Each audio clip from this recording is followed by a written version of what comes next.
Hello, everyone. My name is Cassandra Whitney, and I'd like for you to take just a moment and imagine yourself living in a world where you don't like to be held or touched. You don't understand people's body language or their facial expressions. You have a difficult time understanding people when they're joking or their figure of speech, or even when they're being sarcastic. You would rather be left alone. You have a very, very hard time interacting socially with others. And even worse, you don't even know when you are in a potentially dangerous situation.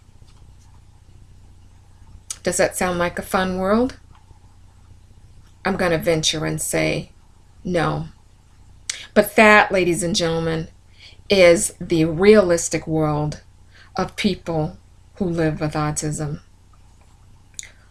Autism is one of the fastest growing developmental disorders in the U.S.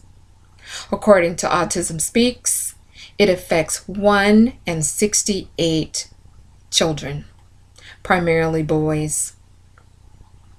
Now, some of you may know what I'm talking about when it comes to autism.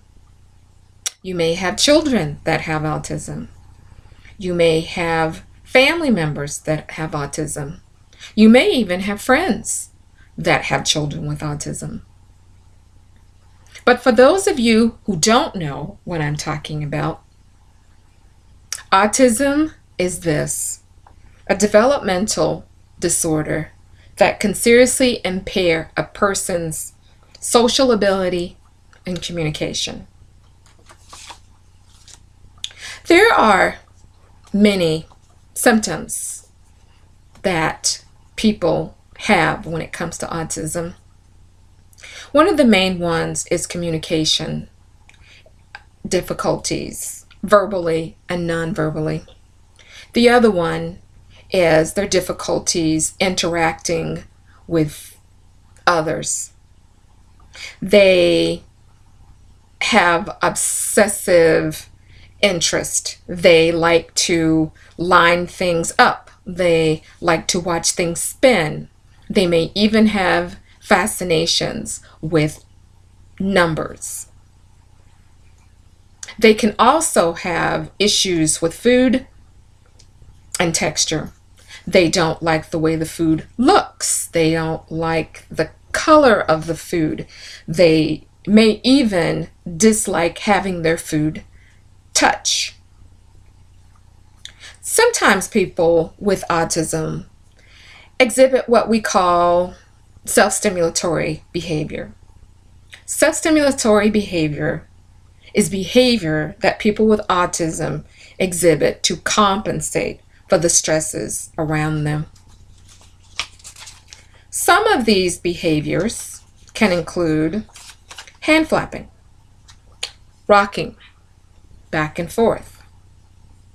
They may even have what we call echolalia, and that just means repeating or echoing what other people say. Now, in dealing with these stresses, we have those things I just mentioned, and we have other things as well.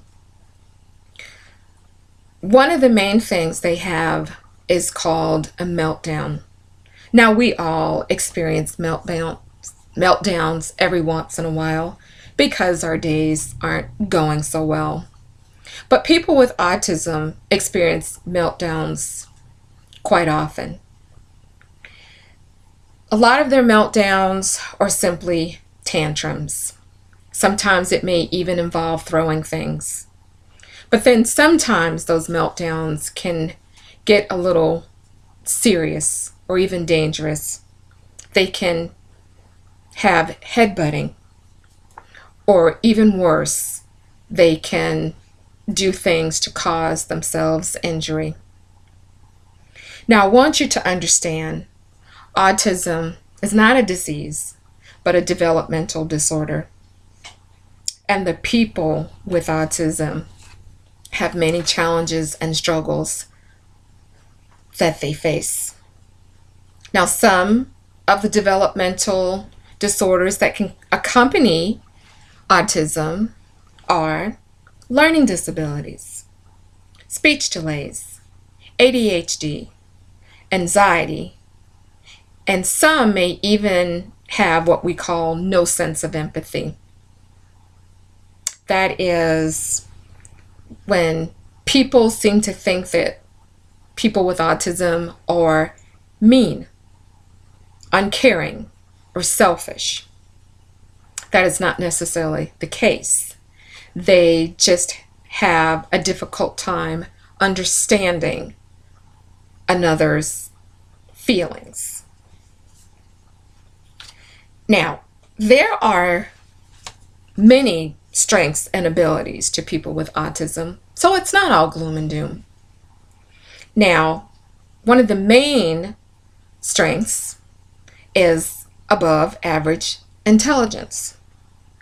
They're great learners when it comes to things in detail. They're strong visual and auditory learners as well. And they even excel in math, science, arts, and music. Now, I want you to understand, autism is incurable. But with early intervention, and sometimes meds may actually help reduce a lot of the symptoms that they experience. Now, in closing, I would like to read a quote by author Ellen Nussbaum from the book 10 Things Every Child with Autism Wish You Knew. And it goes like this: view my autism as a different ability rather than a disability. Look past what you may see as limitations. Love me for who I am, and we'll see how far I can go. Thank you.